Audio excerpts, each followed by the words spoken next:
Hello and good evening to you if you're joining us from Guyana or from the rest of the Caribbean, or if you're joining us from North America. Good evening to you. It's just past 7 o'clock. And if you're joining us from Europe, good night. Good night, because the time zone changes. And if you're joining us from the West Coast of the United States of America, good afternoon. It's still bright sunlight in that part of the globe. Those of you who are joining us from further afield, from in Africa, it may be well into the morning. A good night to you, good morning to you, good evening to you, and welcome to today's edition of Politics 101. We are going to be checking in with the folks from the PNC on what's happening on the ground. Hello to you if you're joining us from Paramaribo, Suriname, or if you're joining us from French Guiana. Hello to you and welcome to Politics 101. We come on air tonight with the news that the opposition has gone to court. The APNU has gone to the High Court to ask them to cancel or postpone the June 12th elections on the grounds that the Minister of Local Government arbitrarily adjusted the boundaries of several of the constituencies. That's the news we come on here with. The High Court is being asked by the opposition.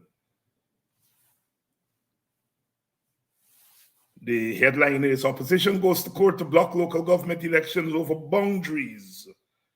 The People's National Congress has asked the High Court to order the postponement of or cancellation of the June 12th local government elections on the basis that 37 constituency boundaries in 19 local authority areas have been changed in violation of Guyana's constitution and the Local Government Act. So that's the news we come on air with tonight. You will remember that that matter was raised and GCOM acknowledged that the minister did not have the authority to change boundaries.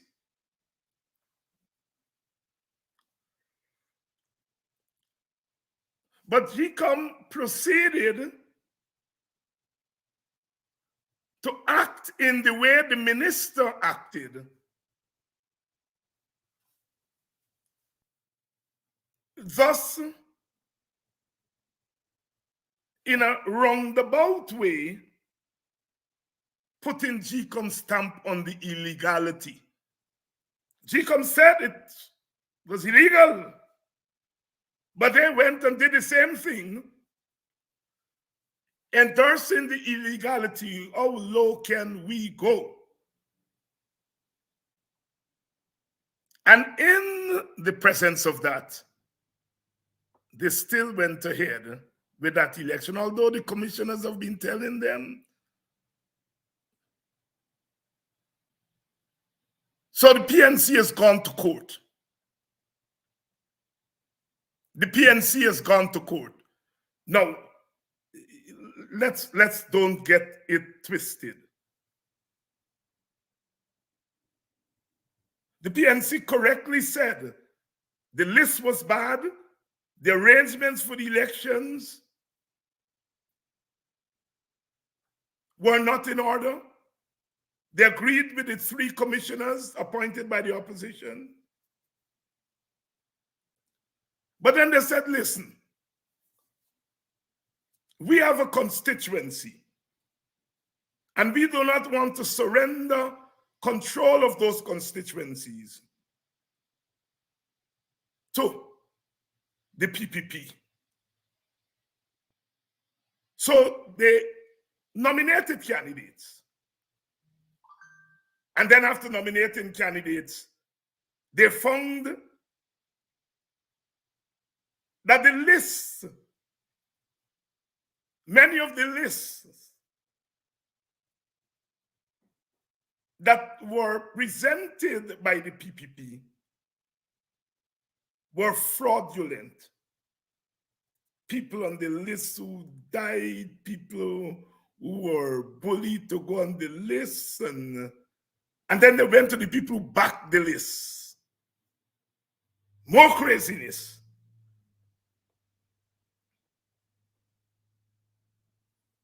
You can't say that the PNC didn't try to say, all right, we're going to go ahead and participate in so that our strongholds will not be taken over by those people. But then the evidence is overwhelming. The fraudulent lists, the backers. And then this matter is still on the table. The matter of the unilateral gerrymandering by the minister. So we come on here tonight. With that, we're going to have a couple of PNC people dropping in. Member of Parliament from Region 5, Vince Roy Jordan, he's already here.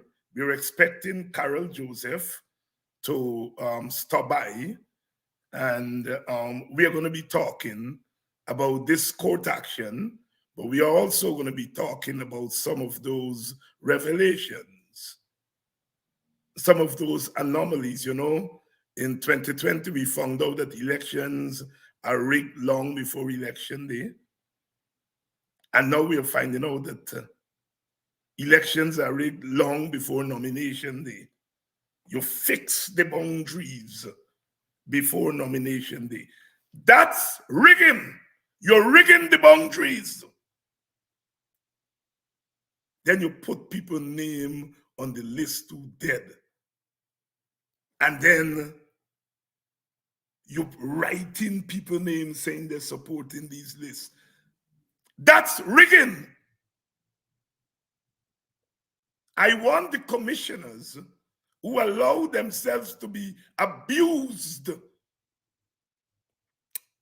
by the PPP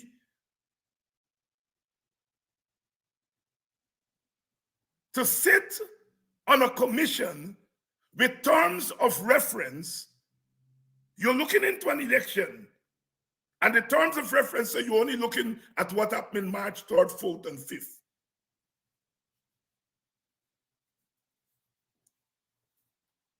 Don't tell me that they don't know that an election starts long before election day. But they sat there, big men, learned men, men that I have respect for, and allowed themselves to be abused, because that's not used. That's abused. And write a report on an election in which you just look at the end product. What happened?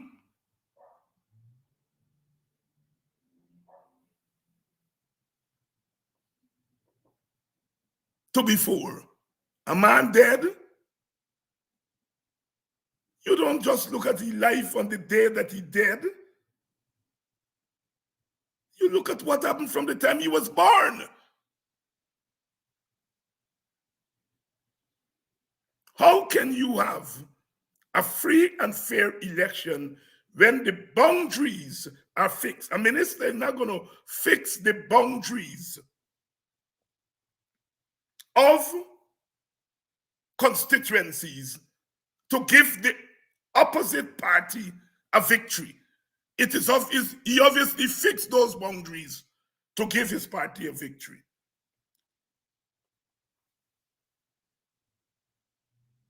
I've been around long, but I never see story like this. Craziness. And half the country is accepting it. Not because they don't know it's wrong. Remember the IRI poll that showed less than 30% of Guyanese believe that the PPP is in government legally, that believe that the elections were free and fair, less than 30%. So it must include PPP people.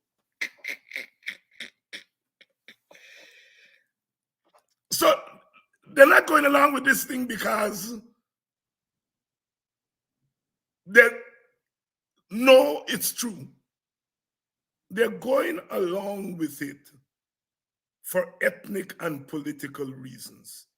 In many regards, the supporters of the PPP are prisoners of what the PPP is doing as much as the opposition are. Anyhow, that's how we come tonight. Let's bring on our first guest, Member of Parliament, Vince Roy Jordan. Region 5 happens to be the hot spot, well, the hottest spot, if you will, in terms of what the PPP had been doing before nomination day. Good evening. Good evening, Dr. Hines. Thank you And for how are having you? me. I'm doing fine, you know. Good evening to your audience. How is West Berbice? West Berbice is quite well in one sense and in another, very much troubling. Quite well and very much trouble. You from Seafield, huh? No, lovely lass. Lovely Lovely lass. lass, Right. lovely lass, lovely lass, lovely. One of those small villages, you know, Right, these the small conversations village. are small villages. We know about the Hope Tongues and the Belladrums and El Dorado and so on, but we have these little villages. Little right. I always, when I'm going, passing through West Berbice, by the time you look away, so is a sign for next village, you know. That's true. You know, I'm one of those persons when I travel, I like to look at signs and to see and know villages.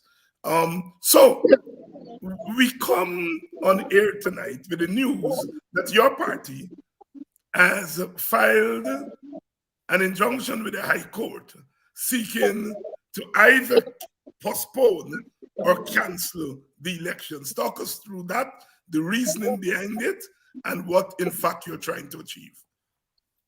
All right. Well, Dr. Hines, I think the media would have put it well in terms of the brief or the summary of what we hope to achieve.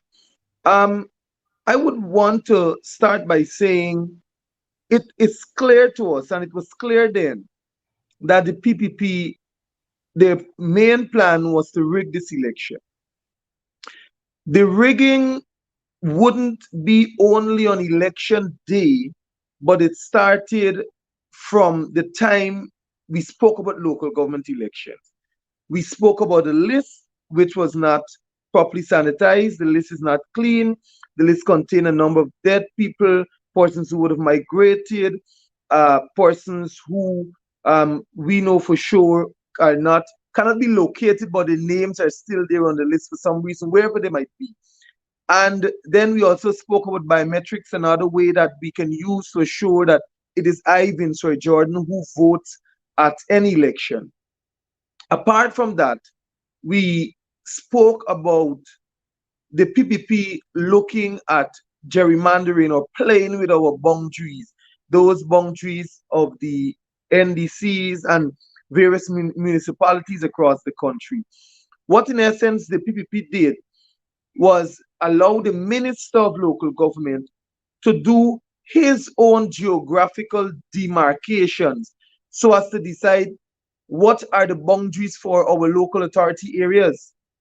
And in doing so, he went about, for example, in my region, I'll use it typically, in the Woodlands Farm NDC, he went and he looked at the area and he recognized that the entire Dehoop Branch Road, which has about almost close to over 1,000, close to 1,500 persons who are direct predominant supporters of the PPP, he included that area so as to get that portion of votes brought into that NDC where we normally beat them. And so if he bring that in, it therefore means that he can now stand a chance of coming close and if possible beating the coalition in that NDC. It is a similar fashion in many other local authority areas. They went onto the ground, they look at where the areas where they have a large amount of supporters, and they plan and they set it out to say, look, we're going to extend the boundaries to this community so as to ensure that at the polls we can win this NDC by bringing certain numbers in. Apart from that, in Region 6, they went into a few of the NDCs and they split them. So let me give you an example. Like in Union Narsiga NDC in Region 5, you have a huge chunk of the NDC, which is Bushlad Village. So they split that area, which might have just about 2 constituencies, and they make it 4 constituencies. And they make that an entire NDC area. And then they leave the others to form another NDC, or the NDC that was forced controlling the entire area. That becomes another NDC. So we have 2 NDCs. But what in essence they're doing there, Dr. Hines, is that they're trying to set up local authority areas that they can be in control of and say to the nation, look, we are winning, or we have won so many other local authority areas in this election. It works both ways, in the splitting and in the moving of the boundaries. We saw that at a very, very early stage. We spoke about it. GCOM deliberated and they went and they understood. As a matter of fact, we had to file a court action to have them fix the list. And they admitted that it was wrong. And then GCOM further admitted that, look, the demarcations by the minister, it was illegally done. And so GCOM took the matter back to its complete body, that commission body there, and they decided that they're going to do it through the CU, which is the authorizing body, or the body that has the authority to conduct such an investigation and then come up with the demarcations. Lo and behold, when the body went as GCOM to do the very thing that we're asking for, proper demarcation, they did the exact things that the minister did, Dr. Hines. And so it tells me that they are just following the instructions of the PPP. Because, for example, they went into Blairmont, which is in the west bank of Berbice, and they found that one of the areas that was demarcated by the minister is an area that, when you look at it rightfully, it should be in a particular constituency. But the PPP took it out and put it into another one because they want to win a constituency so as to get another seat on that NDC. Instead of rectifying that, they went on to just put it back in a different form and say that they did the investigation and it is okay. Now, the crux of the matter is that all that GCOM did was went out into the fields, came back, changed the heading from the minister, that the minister did it, and said that GCOM did it. Nothing was changed in terms of the demarcations that the minister set out. So it is Damlal's work that they are now using. And so we find that also unlawful because GCOM is basically being puppeted by Damlal and the Ali regime. And so we file a court action. Along with those illegal acts, you know, of course, the list is one that is of a big issue. We have another ruling that is set for, I think it's the 13th of this month, that the Madam Chief Justice will rule upon. Along with that, you know that we're pushing very hard for biometrics, which is one of the essential tools that I think and our party believes that if that is being used, then we can add to saying, it will add value to say that the elections are free and fair. And so those are some of the things we're pushing for. But our move to the court basically is to push back on what the PPP is trying to force upon us as a party and upon Guyanese, because it is not what it was not rightfully done what GCOM had done there in terms of the demarcations. It is simply bringing them. It's like you go to school and the teacher tells you to do something, you go, you copy wholesale from somebody, and you go back to the teacher and you say, look, this is what I have, and I did my work, but lo and behold, it's not your work. And so that is what GCOM did. And so we have challenge, and I know that it will be a successful challenge. Gerrymandering, that's exactly what you described there. We used to have at the national level, before 1964, the same first past the post system.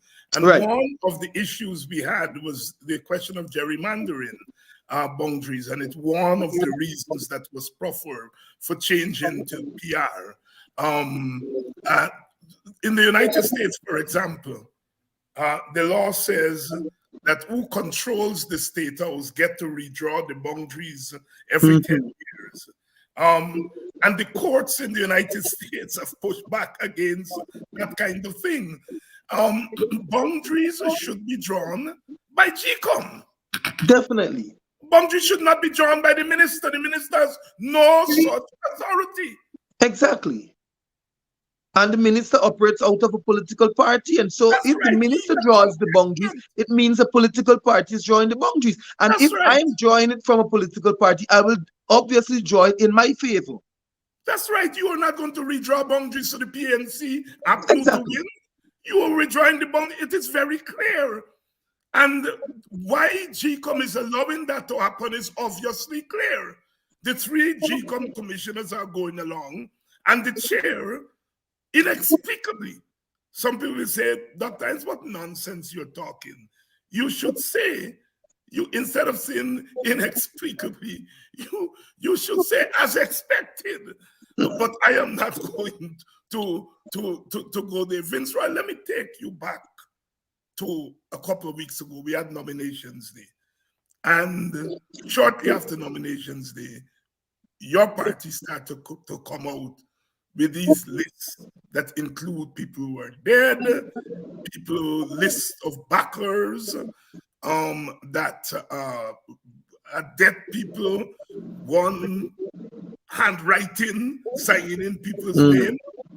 And it all started in Region 5. Talk to me about that process. All right. Thank you very much for affording me this opportunity to share again so that Guyanese can understand. Dr. Hines, this again is a pattern of the PPP. Elections are not being rigged by the PPP on elections day alone. They start from way before.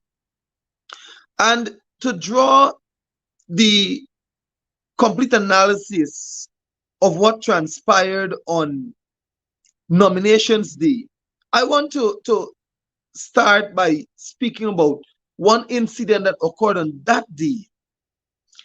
On nominations day, we had an issue at the Woodlands Bel Air NDC. For some strange reason, the People's Progressive Party, Civic, wanted to hand their list in first. Although we were there first, we were given the #1 spot. One of the representatives of our list, he was given the #1 spot by the returning officer. And then when the PPP came and the member of parliament for the PPP, they used their powers, I would want to say, over that of the returning officer. And it is alleged that the chief elections officer called the returning officer to say to her that the PPP must submit their list first, alleged. When I got on the scene, I got a brief on what transpired. And then I learned that we received the #1 position first because, of course, I knew that my operative was there from the day before. And my operative slept there the night. Now, it bothered me as to why PPP wanted to get their list enforced. Because the thing about it is that whoever submits their list first, anybody that comes after, the names or any correction that has to be done with regards to duplication or whatever in terms of signatures and nominators, the second party would normally have to go and fix that. And so I saw the Minister of Public Service, Sonia Parag, arrive on the scene, the regional vice chairman, the regional executive officer, you name it, everybody swarmed that location, all the officials in the region. And then about 30 police officers came. They overpowered the representative of the list and myself, and they went in to submit their list. We left the location after we finished, and we said, well, look, this is finished with for the day. But then when we got and we started to put our heads together, we started to check the various lists and analyze what is really happening in terms of nomination and how we did, across the region in the various NDCs. Upon doing that, we learned that the entire list for the People's Progressive Party, Civic, after checks by the RO, was rejected. And so that immediately drew our attention to an investigation. The entire list was written in one handwriting, from the person who filled the form out to all the names written and all the signatures. One handwriting. You didn't need an expert. You didn't need somebody that is qualified in that area to check it, to tell you that it is one handwriting. And all the same person that wrote, signed. Now that is fraud. We didn't tell the PPP or GCOM that they committed fraud. GCOM told them for themselves that they committed fraud because the RO rejected the list. And so Guyanese must understand this. Not the PNC or the APNU, the RO rejected the list. On that list, Dr. Hines, a woman's, the name of a woman appeared and the signature of a woman appeared. And I, being a member of that region, and many of them doesn't even know that at the particular NDC, that is where I actually grew up. So I know all the people in that community actually. So I said, this woman is a dead woman. As a matter of fact, I know of persons who attended the funeral. So I called one of the counselors, and the counselor said, I was at this funeral XYZ time. I said, but how this person could sign the list? This person is a nominate on the list. I said, let's leave it for argument's sake, Dr. Hines. She signed the list before she died. Let us say for argument's sake. The very list that was rejected came back as somewhat corrected, but again appearing with some signatures that people said they didn't sign. When the list came back on nominations day, this is after the woman was already buried, there is the woman's signature again, and that of our entire household. And so that is where it started when I made that revelation on my Facebook page, causing the vice president, second vice president, to even apologize to the family, because the daughter of the dead woman said that her mother never signed anything prior to her death, that her father never signed any document, and none of the other family members whose names are listed never signed a document. So they don't know anything. That again is fraud. We didn't tell them that it is fraud. The family came out and said in a Facebook page and other messages that we did not do any signatures. So again, the PPP, and this is a PPP stronghold, mind you, the local government minister, Nigel Damla, is from that very village. But my understanding is that he cannot go into the village because the people doesn't want to see him. But that's for another show. The point I'm drawing here is that on separate occasions, the APNU did not say to the PPP that they committed fraud. The people themselves who they tried to drag into the mud came out and said clearly, you have committed fraud. What we did is publicize it, to the point that the vice president had to call the young woman, and he apologized to the young woman and her family And now I understand that he went on a press conference and he's saying that the father is an activist and the father is working for the political party, PPP. I know it is far from the truth, but that's for another program also. Because they can pay as much people as they want, but they can't pay certain people. I'm saying that here for the second vice president to hear and know. You can pay as much as you want to support you, but you can't pay everyone and certain people. So let's leave that aside. When we move across the region and across the country after this alert was made, we found that several persons complained. As a matter of fact, several is a very, very loose and light word here. Hundreds of Guyanese complained that their names were placed on the various lists without their permission, that signatures appeared there which they knows nothing of in terms of being the person who signed on those lists. Dr. Hines, I want you to understand, we made discoveries across every NDC in Region 5 with regards to this. Every single list in Region 5 with regards to this. And so it is not something that is just unique to one NDC or unique to one list. It is across the region. And what we noticed, Dr. Hines and viewers, is that it happened particularly in those PPP strongholds where they cannot go to face the people. That is one, like number 7 village. Secondly, it happened in those black communities where the PPP and Jack Dio said that he will ensure that he got names for every constituency. And by getting names for every constituency, they committed fraud.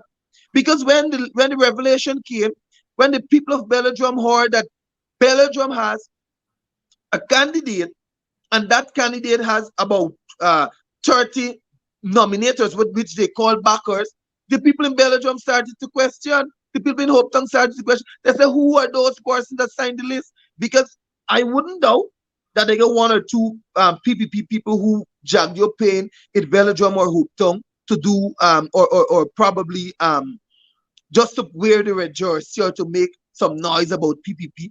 But then you got to get 30 backers. And so people must understand you have to get 30 nominators. And that is where the fraud, we pick up the fraud, because they couldn't find 30 persons in those local authority areas, and particularly in the constituencies, to back a particular candidate. And so each first past the post candidate must have at least within the range of 20 to 30 nominators, so as to let their participation be approved by GCOM. And so you find that in all these strongholds, then you went to Region 10, Linden in Region 10, then you found it in Region 6 in a number of other areas. You found it in Region 4 along the East Coast, the East Bank, and countrywide. So what they actually did is find Tim Ali, Tim Jones, or Mary Jane in this constituency, want him or her to run, but they cannot have nominators. And so I say to often say to people, when you see PPP walk through a black community and they have 3 people from the community behind, that's the amount of voters they're happy if the people even vote for them in any sense. But I mean, just fast forward. Out of these revelations, we made reports to the Fort Wellington Police Station and the Weller Police Station. A number of these persons whose names appeared on the list, they went to GCOM, they got their names off. Apart from getting their names off, they went to the police station and they made reports that their signatures were forged. Their names were placed on the list and their signatures were forged. I, as a layman, not knowing law, didn't study the law, I was never a member of the Guyana Police Force also. I would understand that if I go to the police station and I make a report that my name was placed on the list for constituency 3, bearing the name XY, I did not approve for my name being there, neither did I sign the list that is with GCOM. Isn't that enough evidence for the police to move, to start an investigation so as to say, how the name arrived, who wrote the name and signed for the person, and then develop a case. None of that happened. So the police has done nothing since the report. Lo and behold, the commissioner of police, as you know, the leader of our party and leader of the opposition, Mr. Norton, wrote the commissioner of police asking him for that time and space to present our evidence and what and what. And he said that he has competent police officers across the police station to deal with it. Now, if you have competent police, so why from nominations day to now, not one person, not one of the candidates have been called in to say how their names or how the names of people appeared on the list without the people signing. When the people made the reports, mind you, they said clearly, my name is on Dr. Hines' list, and I didn't sign. So you have a person to go to. So I didn't just tell you my name is on the list somewhere, dropping from the sky. You have a person to go to. We further presented, this is the list. This is my ID card. This is how I signed. And so I didn't sign here. It is enough to start an investigation. Now, the Guyanese might be asking, what is the coalition doing? What is the PNCR doing? We have started the process. But I believe it is the high-handed, heavy measures of the way the PPP manages this country and that of the Guyana police force. And of course, we know with the likes of the police commissioner that we have, who is singing to the tune of the Ali administration, nothing will come out of it once he is there and once he continues to manage the affairs of the Guyana police force. And so from that point to now, nothing has happened. But I want to also alert our citizens and our residents that we have other actions that we're taking. And so just bear with us. We have other actions that we're taking. We cannot come to the fore and say everything at one time. But at least we want them to understand the Guyana police force has been furnished with the evidence and the reports, and it is time for them to act. Outside of that, Dr. Hines, persons from the diaspora called. As a matter of fact, persons even reach out to one of the news agencies, prominent news source, and said, look, the young man said, I am in New York. I've not been in Guyana in 2 years. How is it that my name is on the list? How is it that my signature is there? And so, Dr. Hines, it concludes the point that, or the points that we have been making over time from since 2020 and before, that we are not riggers of election. The PPPC are the true riggers of elections. Because you see, they not only bring out dead people to vote, you see that they not only manipulate the boundaries, you see that they not only have those who are overseas voting, like we found in 2020, you see that they're not the only ones. They didn't only have 47 or 49 boxes without statutory documentation, but now from nominations day at local government elections, they're still signing. Those overseas are still signing. Then tell me what they are going to do when it comes to general election. It is only nominations day for local government election. And so, Dr. Hines, we are in a very, very, very serious situation here.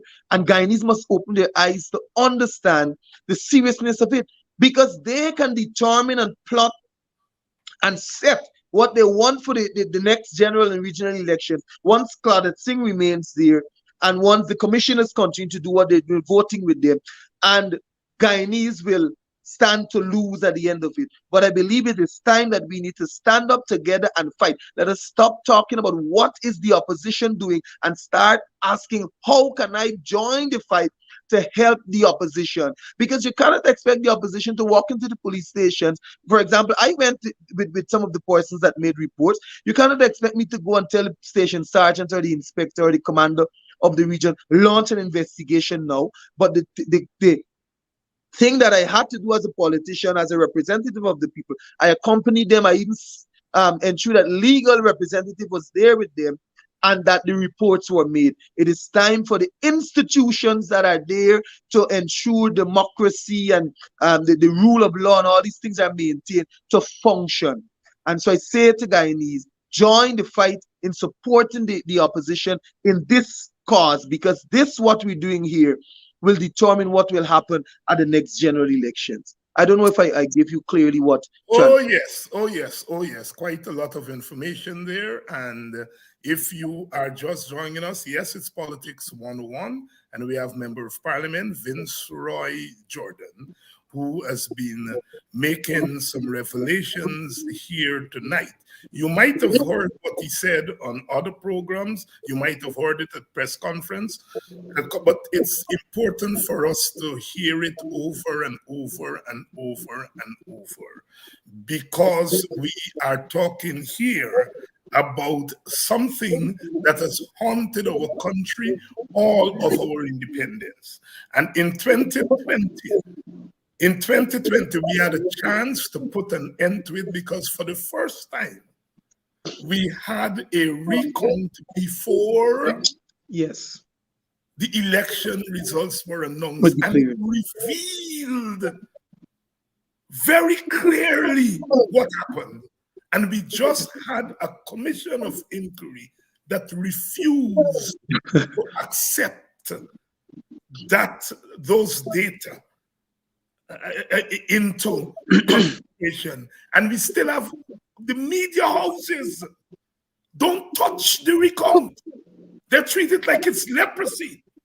And now we have in real time, in this local government election, what the recount pointed us to after the fact. Now in real time, we have these young people who are going into the villages, the communities, and they're finding these things. Note what Brother Vince Roy said. He said it's not just one NDC, it's all the NDCs across Region 5. And now the opposition has gone to court. And the brother said that there are other things that they have in the pipeline.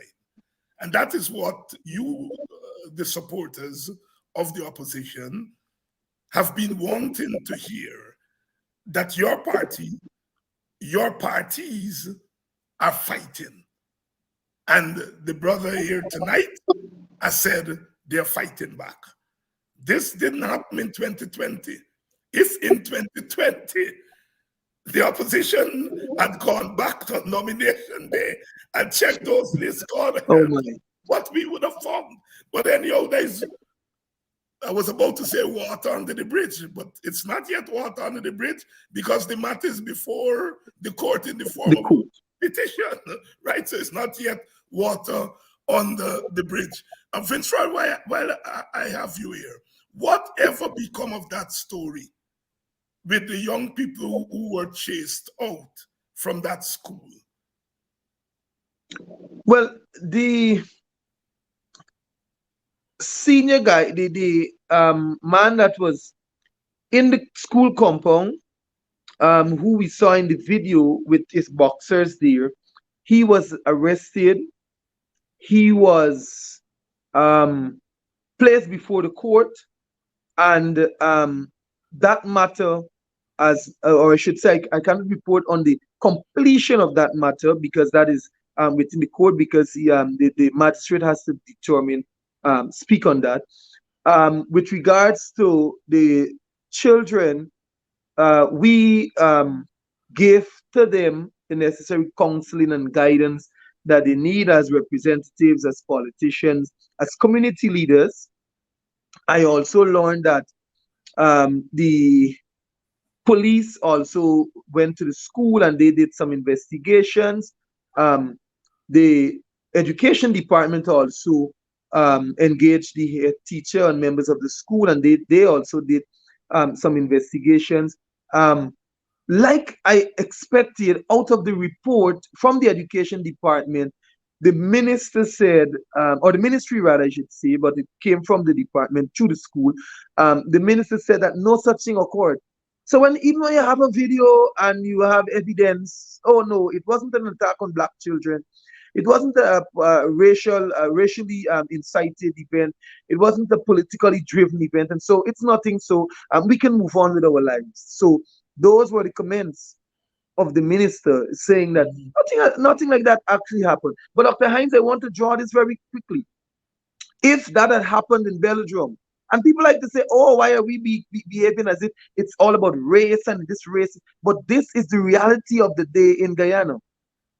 If that had happened in Belgium, we would have seen the Mhm. presence of police officers in Belgium Mhm. like we've never seen before.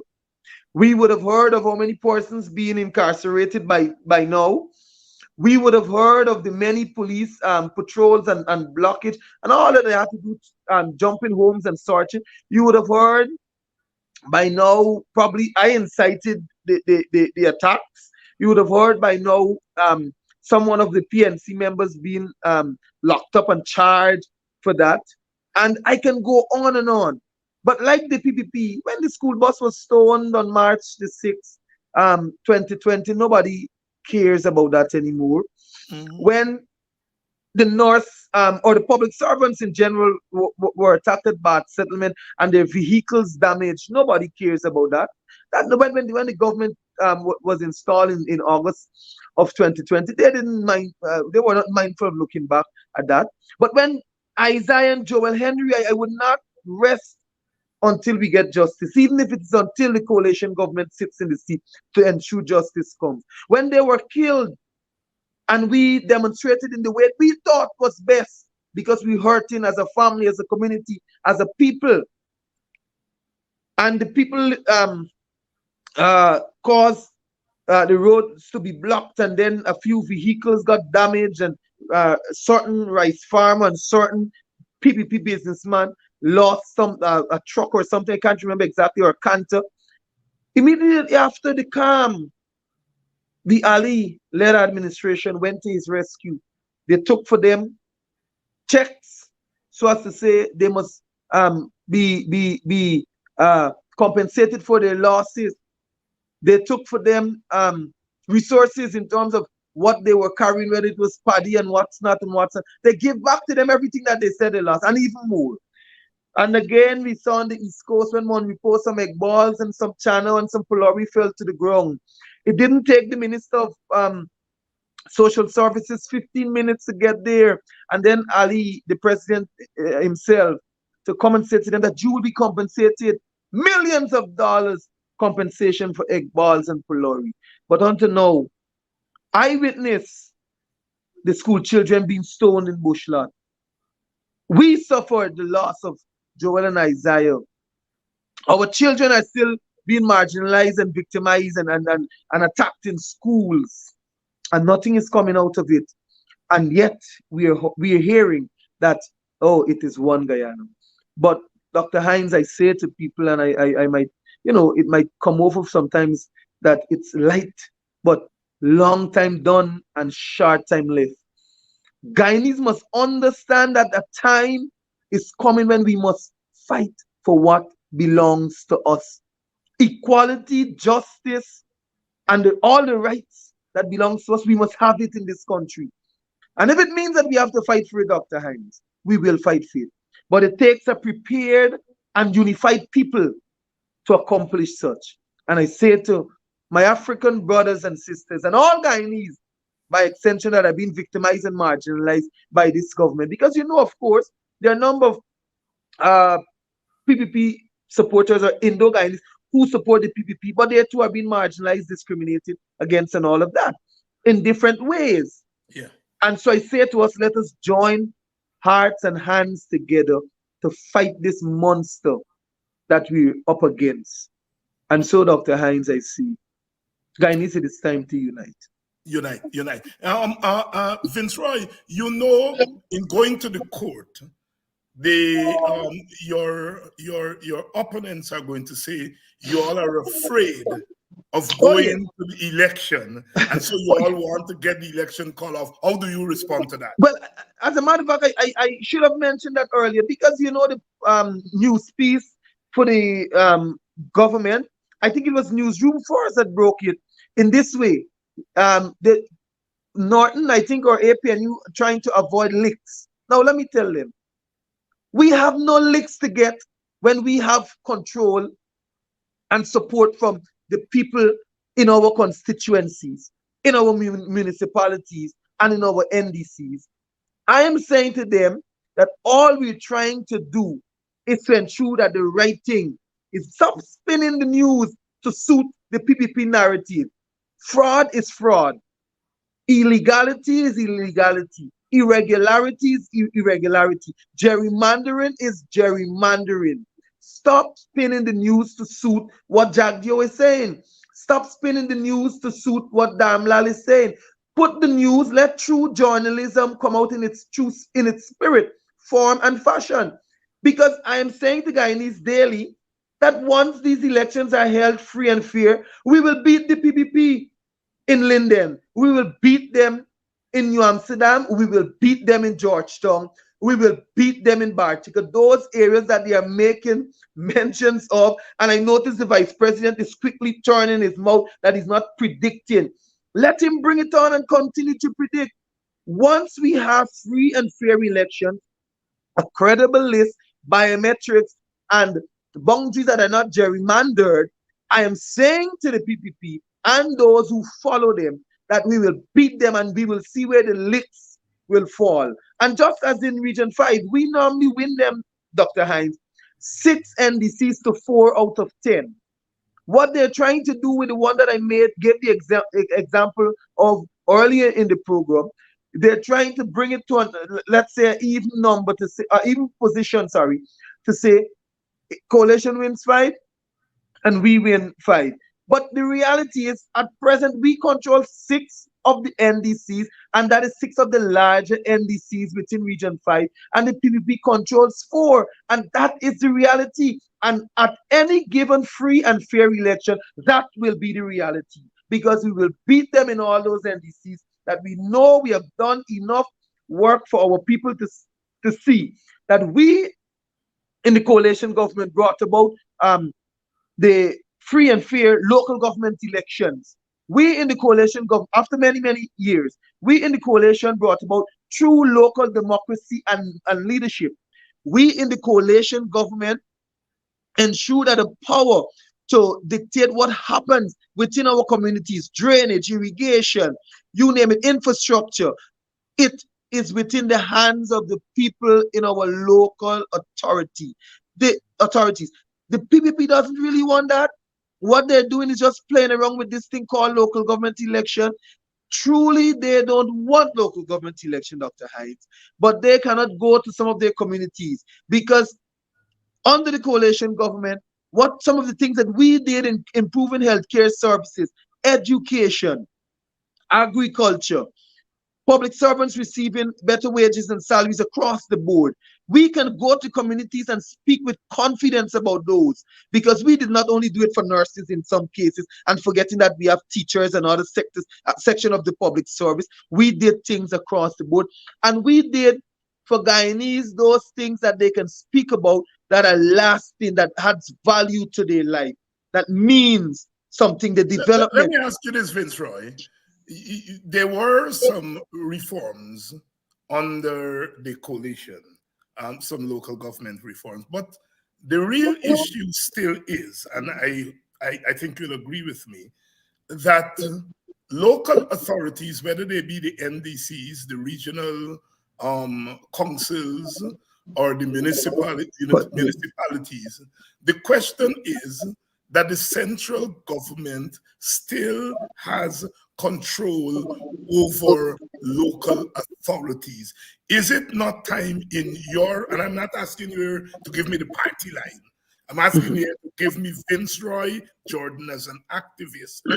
Don't you think it's time that we have legislation that gives local authority more autonomy?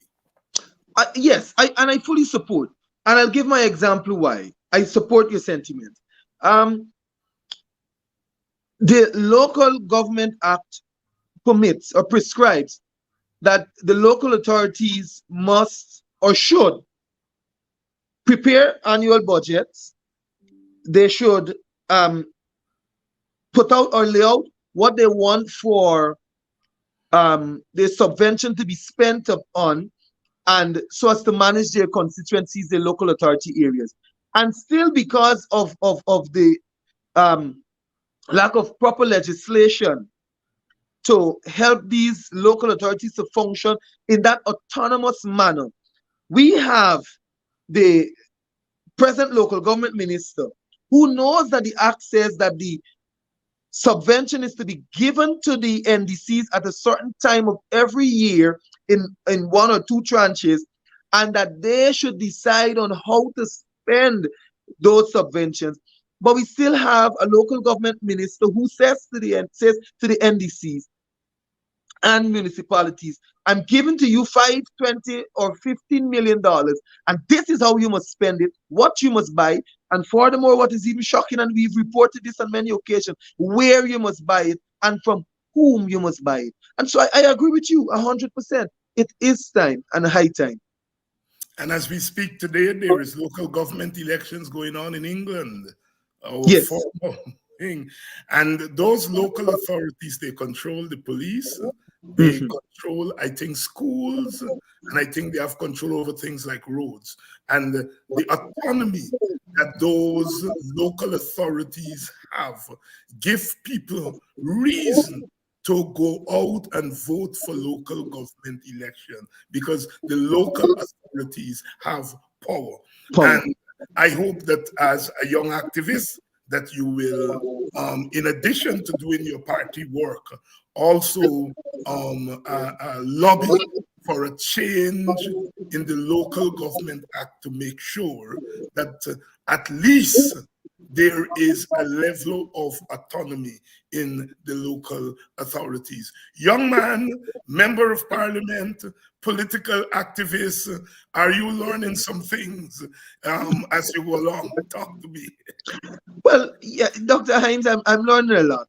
And I must mention that I would have served for a number of years as, I think at that time when I joined, I was the youngest serving vice chairperson of my NDC. I served as a councillor on the NDC where I reside in. I also represented served for a number of years as the vice chairperson. Along that local level, it gave me the opportunity to understand politics from one dimension, and now coming to the national level. Oh my, I see it from many dimensions. And some of the revelations, some of the things that I see and I learn on a daily basis, I understand why Guyana is in this position.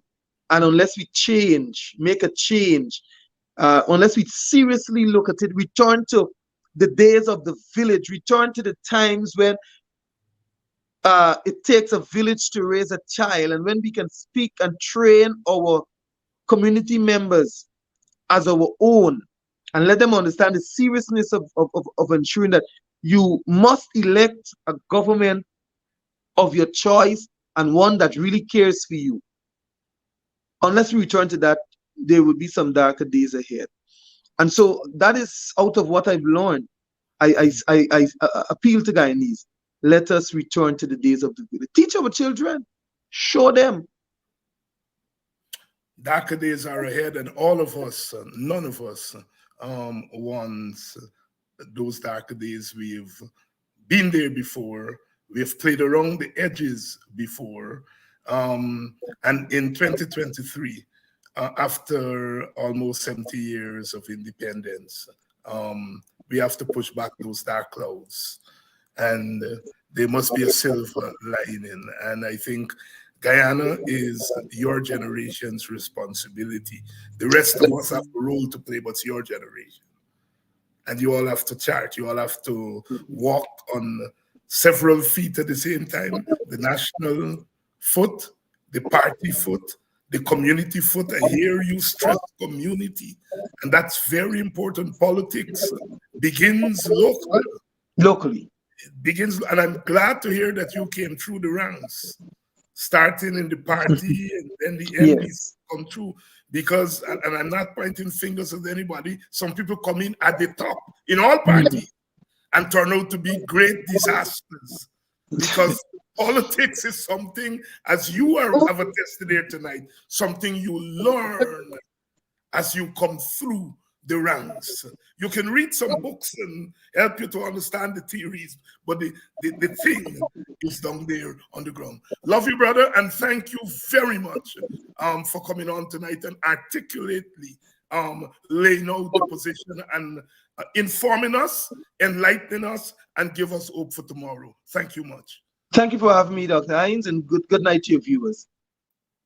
And thank you, the viewers, for staying with us. I like to talk to young people. I don't care what party they come from. Once they're young people and they're doing the kind of citizen work that one is supposed to do to call oneself a politician or a political activist, I'm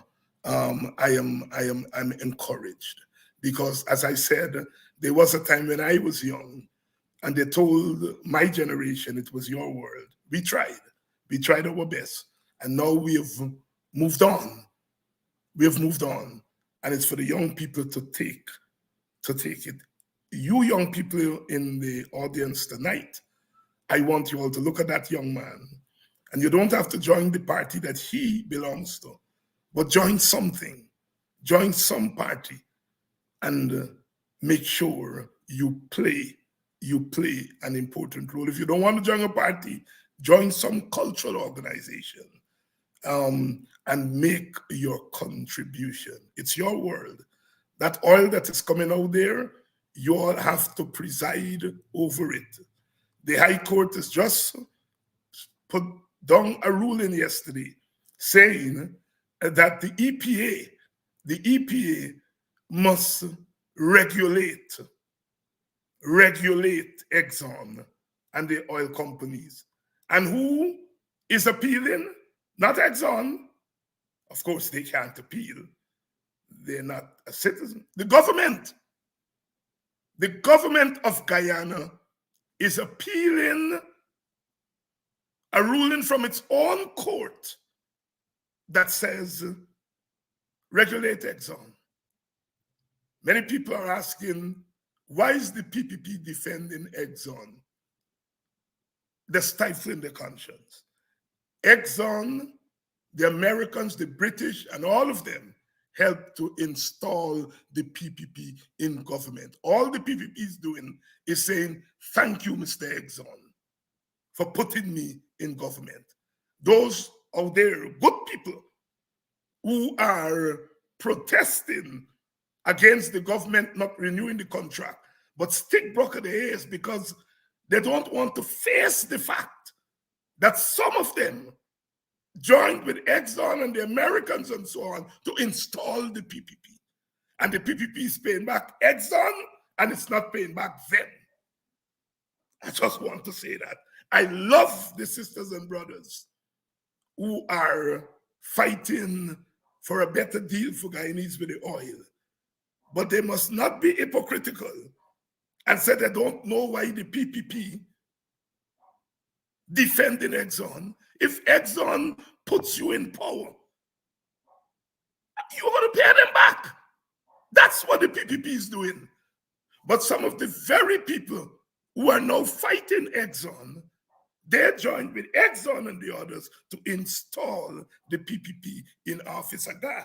They don't like when I tell the truth, because that is the truth. All the PPP is doing is saying, thank you, Mr. Exxon, for what you did for me. You gave me all the power. And some of the others who should have known better in 2020, not to help to install the PPP, they took part in the regime change. And now they're pretending they don't know why the regime is not fighting Exxon. Are you going to fight someone who installed you in power? The PPP not that stupid. They're not that stupid. But we got to tell the truth. Don't pretend that the PPP is anti-environmental and anti-this and that. No, they're saying thank you to those who helped to install them in power. You all don't get me started tonight. Tomorrow night, I'll see you all again. It's Friday night, and we are going to be here again tomorrow night. Love as always.